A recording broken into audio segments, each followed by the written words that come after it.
Hello everyone, this is Vaishnavi. In this video, I'll be discussing about complications related to local anesthesia.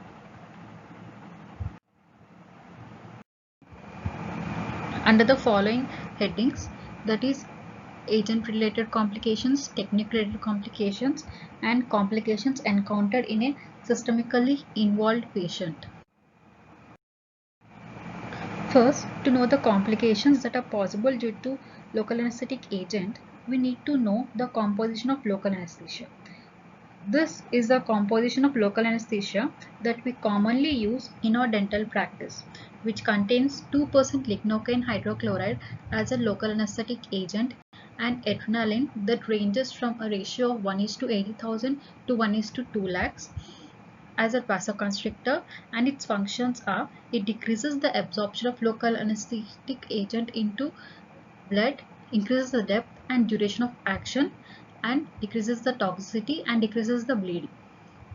And now sodium metabisulfite helps as an antioxidant for vasoconstrictor, so it is added as a reducing agent, and methylparaben acts as a preservative by increasing the shelf life and also as a bacteriostatic effect.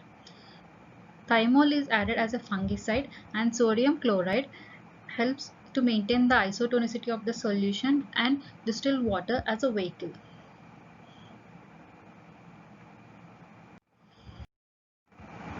And now coming to the local anesthetic agents related complications, most of the complications encountered are either type 1 hypersensitivity reactions or type 2 hypersensitivity reactions. That is, type 1 is an immediate reaction that can occur within 5 to 10 minutes, and type 4 is delayed that can occur between 8 to 12 hours or more. Most of the complications are encountered due to ester groups and mostly due to procaine because they contain para-aminobenzoic acid. And the signs and symptoms are urticaria, pruritus, erythema, bronchospasm, and unconsciousness. In such cases, it is better to use amide as an alternative to ester groups. Other complication encountered is atypical pseudocholinesterase.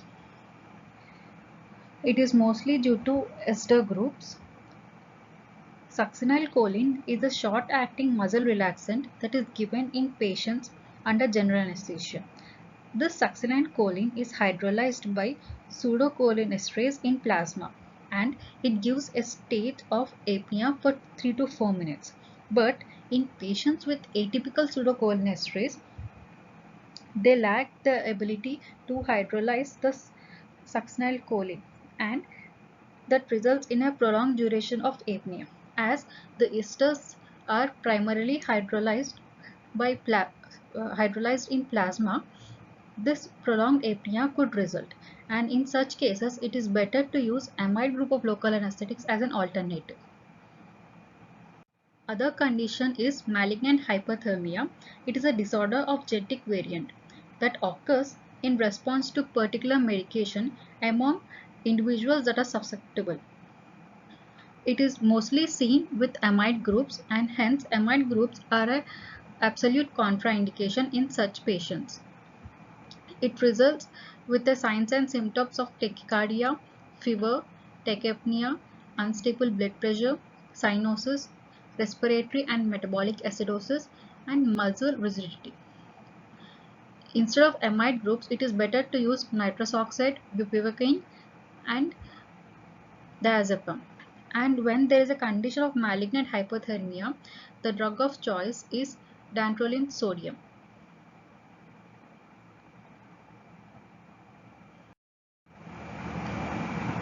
Another condition is methemoglobinemia. It can be congenital or acquired. Methemoglobinemia is a condition in which cyanosis-like state develops. As we know that the main role of hemoglobin is to carry oxygen and distribute it from lungs to peripheral tissues. And each hemoglobin molecule has 4 ferrous ions. To these ferrous ions, oxygen is loosely bound and it is carried to the respective peripheral tissues.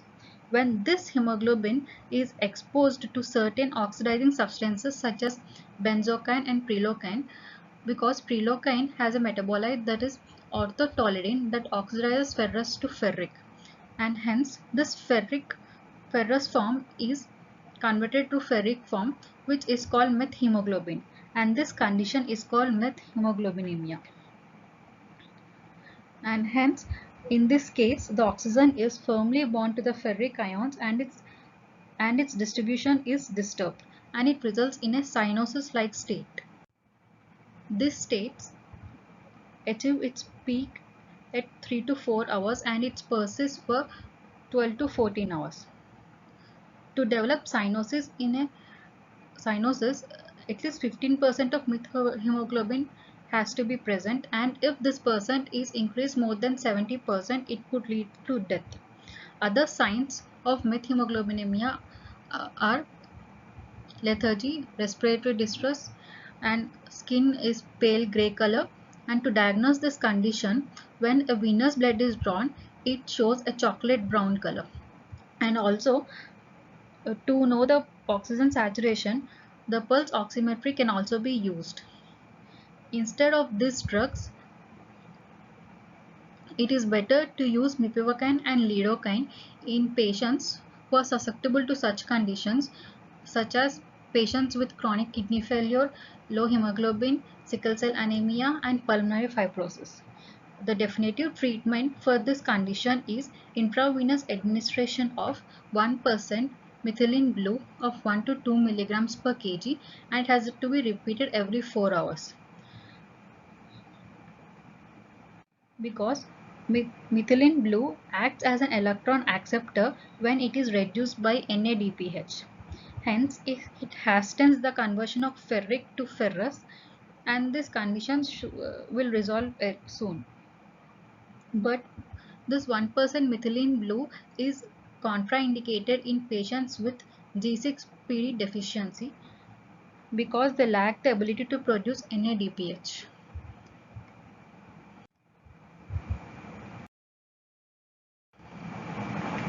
Another anaphylaxis reactions are seen with methylparaben because it is structurally similar to para-aminobenzoic acid.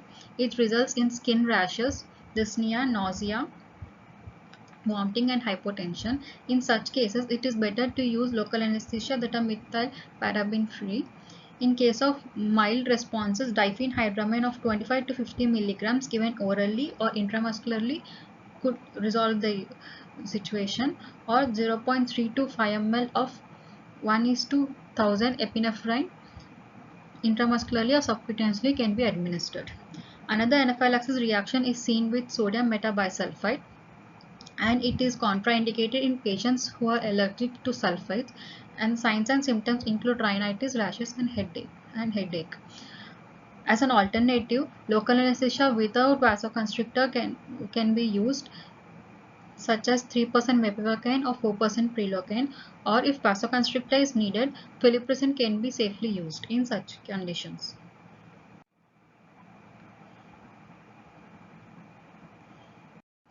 Another hypersensitivity reaction of type 4 is seen with latex, which is mostly used in dental cartridges as stopper. It shows a contact dermatitis type of reaction, and to avoid this we can use latex-free cartridges. This is a table that shows the progressive reactions that occur in a generalized anaphylaxis reaction, starting from the early phase, which includes skin rashes such as intense itching, flushing, giant hives, nausea, and possibly vomitings. Then it progresses to skin rashes associated with GIT disturbances such as nausea, vomiting, diarrhea, and severe abdominal cramps. Later, it might involve the respiratory symptoms, that is cough, wheezing, dyspnea, possible laryngeal edema. And later, finally, it would result in cardiovascular systems involved, that is pallor, palpitations, tachycardia, hypotension, unconsciousness, and cardiac arrest. To avoid such kind of conditions, it is better to ask for the history of reported allergic reactions that need to be thoroughly evaluated with the following questions, asking to the patient. That is, what kind of reaction it was and what was the patient treated with, such as drugs using epinephrine, histamine blocker, and what was the position when the patient encountered such allergic reactions. and also demographic data of the patient has to be taken.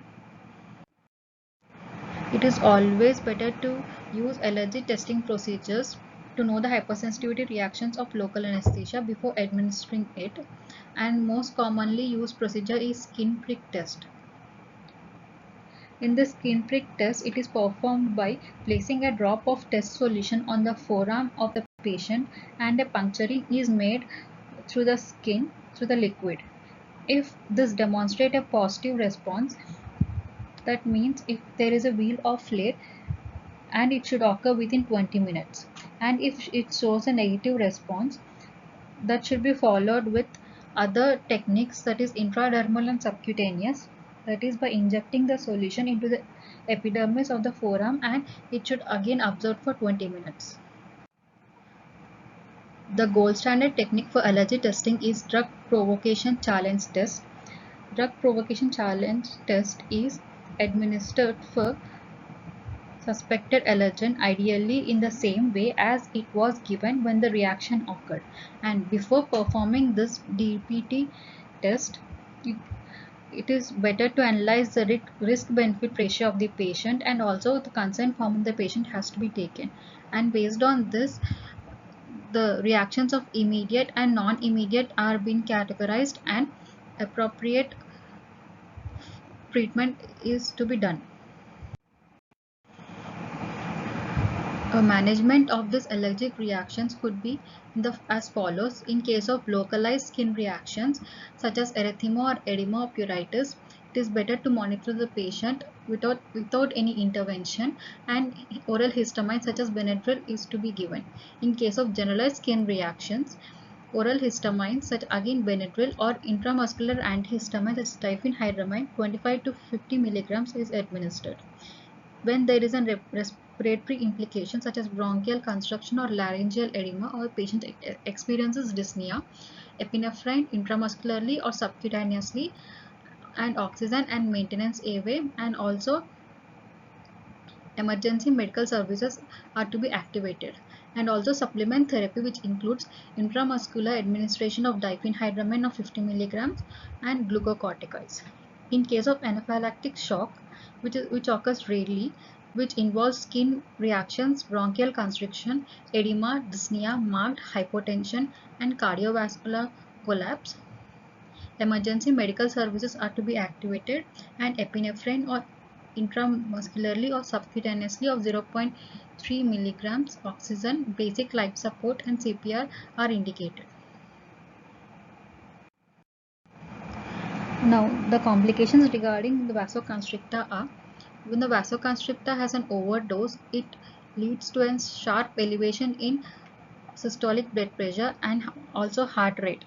There can be cardiac dysarrhythmias, and the symptoms show the patient feels anxiety and tense. He might be restless, and he complains of throbbing type of headache, tremors, weakness, dizziness, pallor, and there might be respiratory difficulty with palpitations. There are certain drugs that react with local anesthesia and can produce certain adverse effects, such as H2 beta blockers such as cimetidine or beta adrenergic blockers. This increases the half-life of the local anesthesia, and also the hepatic metabolism of local anesthesia may be depressed. Because the hepatic metabolism of amide local anesthesia is depressed, it results to toxicity. And also when local anesthetic agents interact with anti-dysarrhythmic drugs, it results in an additive effect of central nervous system, and also cardiovascular depression is seen. And also when they are given with CNS depressants, such as when patient uses alcohol or uses antidepressants, antihistamines, benzodiazepines, antipsychotics, or centrally acting antihypertensive drugs, or muscle relaxants, or other LAs or opioids, it has an effect of additive effect on CNS and thereby results in respiratory depression. When esters and sulfonamides are combined, the LA local anesthesia inhibit the bacteriostatic effect of sulfonamides. Other interactions with vasoconstrictor are when the vasoconstrictors are interacted with alpha adrenergic blockers, it causes hypotension, and hence vasoconstrictor should be used cautiously. When vasoconstrictor is interacted with non-selective beta blockers, it results in hypotensive responses, and in such cases it is better to monitor BP before and after administration of local anesthesia. And when bradycardia is developed, the treatment would be 1:1 lakh ratio of epinephrine of 0.04 milligrams. When vasoconstrictors are combined with cocaine, it results in tachycardia and hypertension. In such cases, patients who are on cocaine, retraction cords are to be avoided, and also the appointment should be postponed if the patient has consumed cocaine within 24 hours. Vasoconstrictors interact with tricyclic antidepressants, whereby it enhances the systemic effects of vasoconstrictor. Hence, levonorepinephrine or norepinephrine are to be avoided, and epinephrine is to be used cautiously. In such patients, flupiracin can be safely used. Vasoconstrictors could react with levodopa or other thyroid hormones, and it results in an increased risk of cardiac toxicity, and they should be used with precaution. Vasoconstrictors with hydrocarbon inhalation results in cardiac dysarrhythmias. Toxicity is a condition due to overdose of local anesthetic agents, and it has an effect on cardiovascular system and central nervous system. When the level of local anesthetic agent in blood is up to 4 micrograms per ml, it has an anticonvulsant action. When this level is elevated up to 7, it would result in CNS depression, and it manifests as an excitation.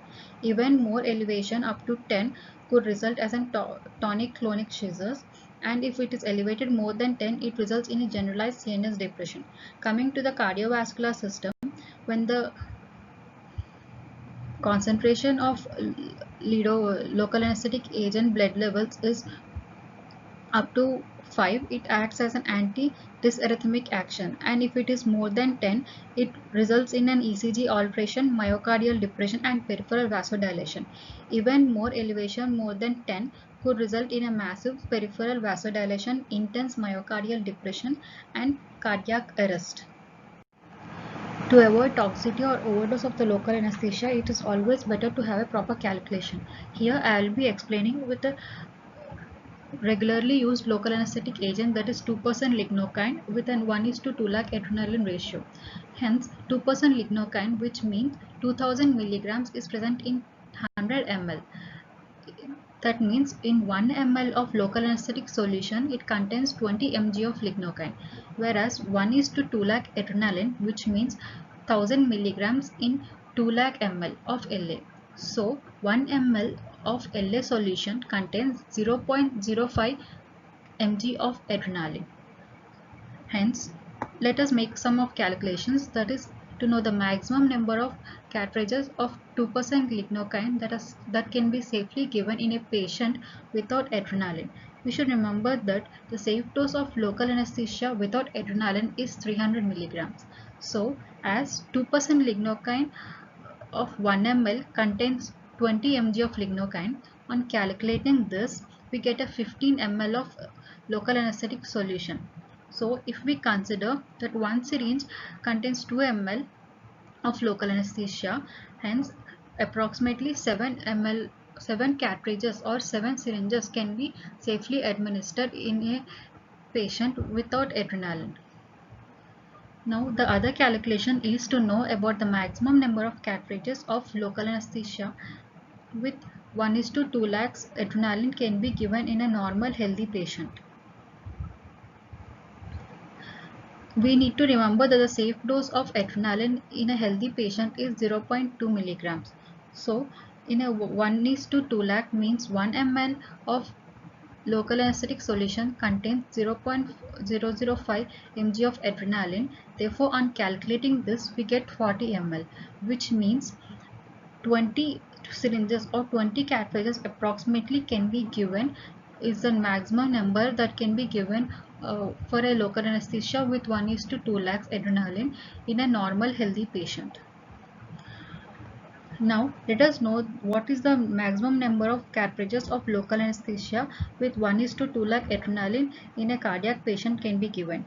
So as we know that the safe dose of adrenaline in a cardiac patient is 0.04, and based on this, as 1:2 lakh means 1 ml contains 0.05 mg of adrenaline, hence based on these calculations we get 8 ml, which means 8 ml of 2% xylocaine with an adrenaline of 1:2 lakhs concentration can be maximum given in a patient with cardiac patient.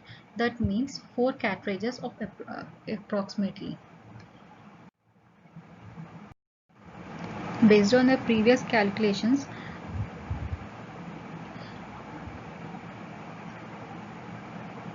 these are the maximum number of cartridges that can be given in an adult patient with the following local anesthetic agent and following concentration of vasoconstrictor. And this is the maximum number of cartridges that can be given in a child of 25 lb weight. So, to know the safe dose of local anesthesia in children, there is a rule of 25, which means one cartridge of anesthetic formulation can be administered safely every 25 lb of child's body weight. That means if 2% lignocaine with 1:1 lakh epinephrine in a child of 25 lb, we give 2.3 cartridges. So, in a child of 50 lb, we can give 4.6 cartridges. Coming to the management of toxicity, most of the common toxicity encountered with local anesthesia is tonic-clonic convulsions. That is, after this convolution, there is loss of consciousness and a severe prolonged respiratory depression may occur. So, in this process, we need to monitor the vitals, and in case of unconscious and respiratory arrest patients, a positive pressure oxygen ventilation is essential. And also diazepam of 5 to 10 mg is to be administered. The basic emergency management is the positioning of the patient. The patient should be positioned in the semi-reclined position, and in case of conscious patient, it should be based on the patient comfort, and we need to assess for the circulation, airway, breathing, and definitive care. That is ABC.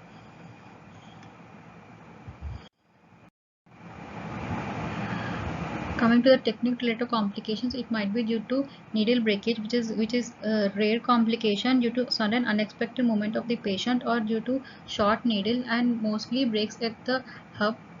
If clinically visible, the attempt to retrieve the needle is to be done, or CT scan is to be made to identify the position of the needle, and attempt to retrieval is to done. Paresthesia is the condition of prolonged loss of sensation in the area. It might be due to trauma to the nerve or hemorrhage. It resolves within 8 weeks without treatment.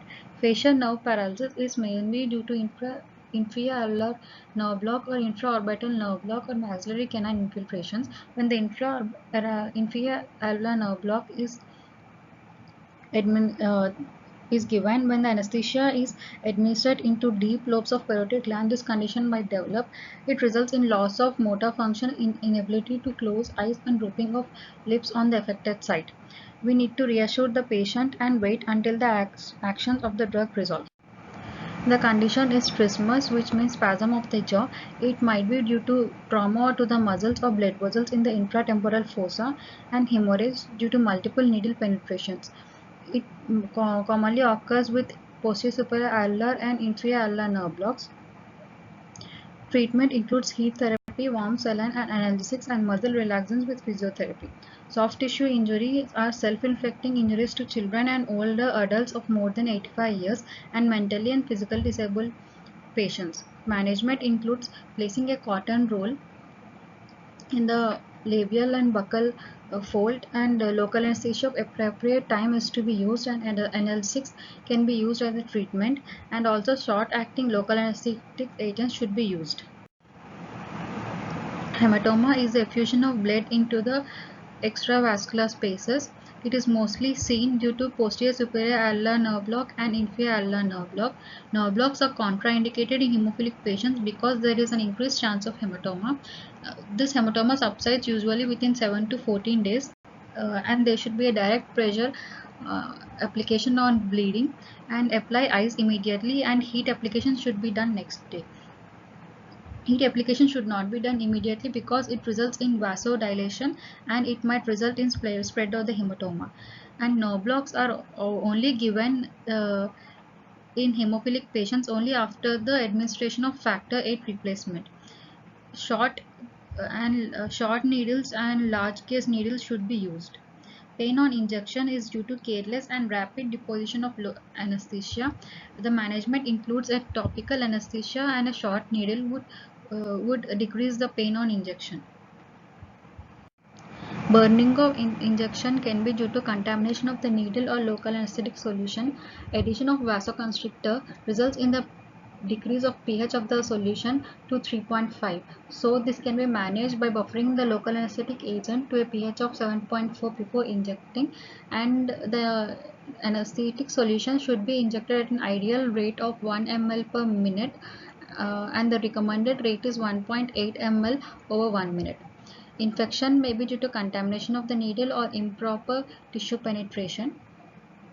The management could be sterile disposal of the needle, heat application, and analgesics. In case of infection, penicillin or erythromycin could be given for 7 to 10 days. Edema might be due to trauma, infection, or allergy. If it is because of trauma, it resolves in several days, and because of allergy and there is no compromised breathing, oral histamines or intramuscular oral histamines can be given. If there is compromised breathing, the positioning of the patient should be done in semi-reclined position, followed by checking the vital and airway, breathing, and circulation. Epinephrine intramuscularly of 0.3 ml of 1:1000 ratio in adults and 0.15 ml of 1:1000 ratio in children is given every 5 minutes. Another condition is clogging of the tissues. It is the epithelial desquamation with application of topical anesthesia for a prolonged period, or a sterile abscess that might be secondary to prolonged ischemia due to local anesthesia with vasoconstrictors such as epinephrine of 1:50,000. The management includes symptomatic such as topical anesthetics can be given. Post-anesthetic intraoral lesions, they develop usually 2 days after intraoral injection at the site of injection. It results in pain, ulceration around the site of injection. It might be due to recurrent aphthous stomatitis or herpes simplex. It is due to reactivation of the latent virus. And the management includes acyclovir before treatment and minimize acute phases, and topical anesthetics or diphenhydramine with magnesia act as an effective mouthwash. Coming to the systemic complications, syncope is due to anxiety or needle phobia, and the patient experiences pallor, weak pulse, and fainting. The management includes the patient should be positioned in a semi-reclined position, and aromatic spirit is given, and also administration of oxygen or vasoconstrictor can be given.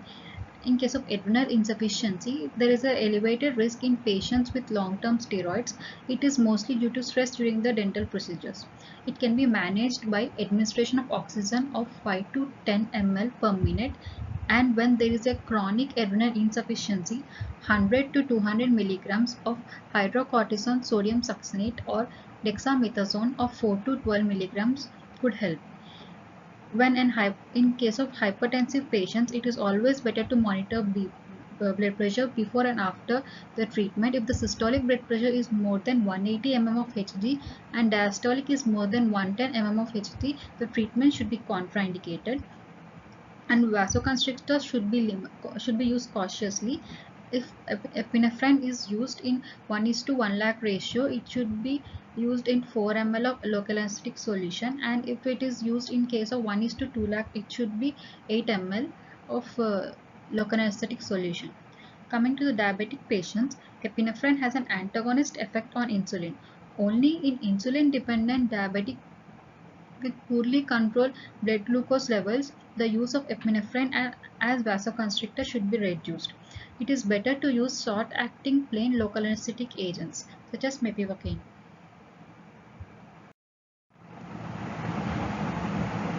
Coming to the asthmatic patients, sodium metabisulfite is contraindicated, hence mepivacaine or prilocaine with plain local anesthesia should be used.